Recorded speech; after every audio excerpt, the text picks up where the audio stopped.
لكل شيء إذا ما تم نقصان، فلا يغر بطيب العيش إنسان. هي الأمور كما شاهدتها دول، من سره زمن ساءته أزمان. وهذه الدار لا تبقي على أحد، ولا يدوم على حال لها شان.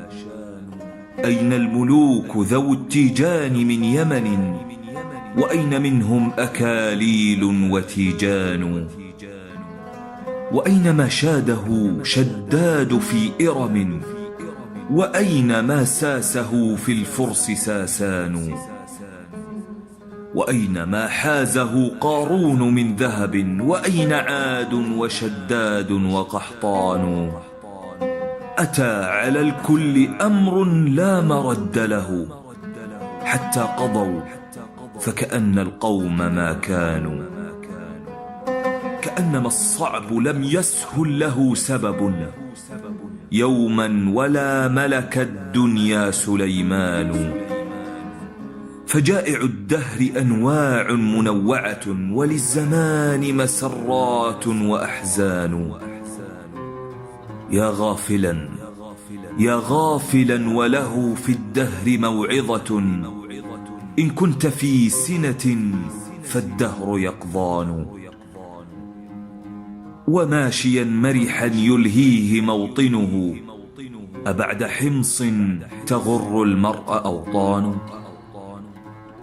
تلك المصيبة أنست ما تقدمها، وما لها مع طول الدهر نسيان. أعندكم نبأ من أهل أندلس؟ فقد سرى بحديث القوم ركبان. كم يستغيث بنا المستضعفون وهم قتلى وأسرى، فما يهتز إنسان. ماذا التقاطع في الإسلام بينكم، وأنتم يا عباد الله إخوان.